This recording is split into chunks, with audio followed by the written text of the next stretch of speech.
yesterday, if you heard my homily, you know that I quoted from Hind's Feet on High Places, and I talked about how Much Afraid, who is the main character in this allegory, calling out to the Good Shepherd who's leading her down into the desert in a place she does not want to go because she wants to go to the high places. She's been promised to go to the high places by the shepherd, and being led by her companion's sorrow and suffering, she has to go down into the valley, down into the desert instead of up to the high places. And the culmination of what I read yesterday was he was asking if he loved her enough to follow him.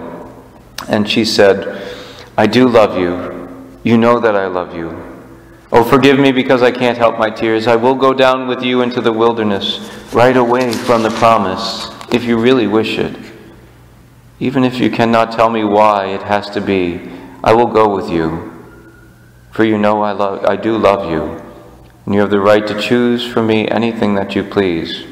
And that's where I had stopped reading in preparation for my homily. Then this morning I started reading some more, and it was immediately after that it talked about how she then created an altar. And she built her first altar on the mountains, a little pile of broken rocks, and then with the shepherd standing close beside her, she laid down on the altar her trembling, rebelling will. And isn't that so much what we experience? Jesus says, greatest commandment, to love the Lord your God with all your heart, with all your mind, with all your strength, with all your will. And so often we rebel when things don't go as we expect, when things don't go our way. Jesus, you're taking the Eucharist away from us. Jesus, what's going on? And he says, I'm with you.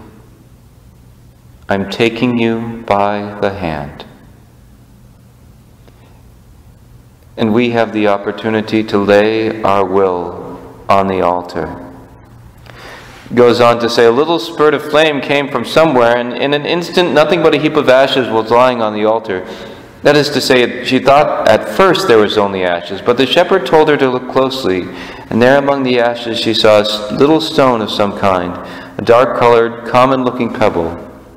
Pick it up and take it with you, said the shepherd gently, as a memorial of this altar which you built, and all that it stands for. She goes on to say how she doesn't think she'll ever need to remember this altar, because she'll always hold it, this painful moment of surrendering her will. But she walks down into what is called Egypt, as she sees the pyramids there, and the shepherd says to her, much afraid, all of my servants on their way to the high places have had to make this detour through the desert. It is called the furnace of Egypt, and an horror of great darkness. There they have learned many things which otherwise they would have known nothing about. Abraham was the first of my servants to come this way, and this pyramid was hoary with age when he first looked upon it.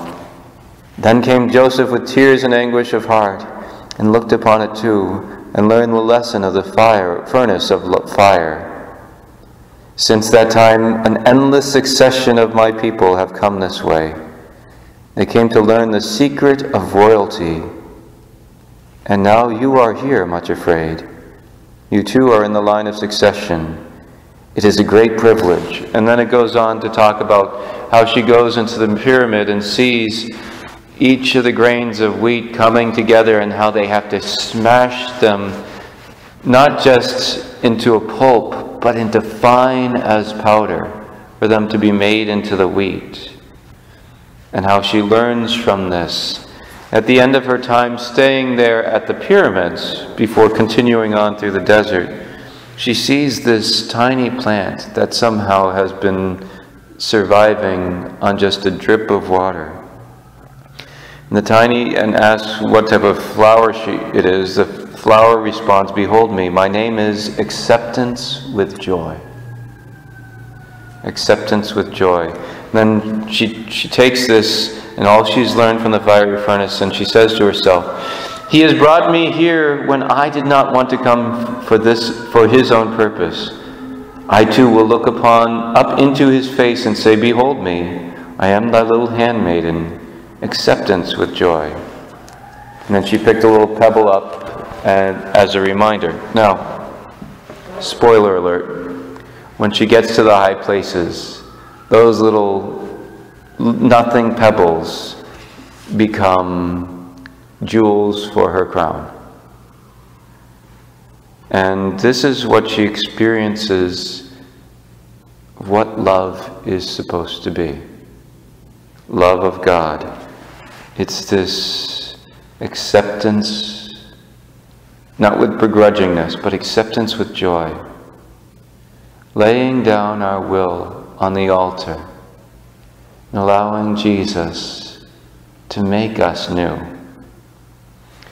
I was reading a book that recently was published of 7 books of Fulton Sheen's 7 Last Words of Christ. They were put together by each of the words of Christ. And in one of the words he talks about how do we get close to God and what does it look like. And he says, in what does your life consist except 2 things?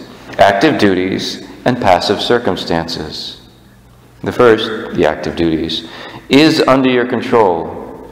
Do these in God's name. The second is outside your control, the passive circumstances. Submit to these in God's name. Consider only the present. Leave the past to God's justice, the future to his providence, because he will, after all, provide for us in the future. Perfection of personality does not consist in knowing God's plan, but in submitting to it as it reveals itself in the circumstances of life. Active duties, doing them in God's name with all of our joy and love.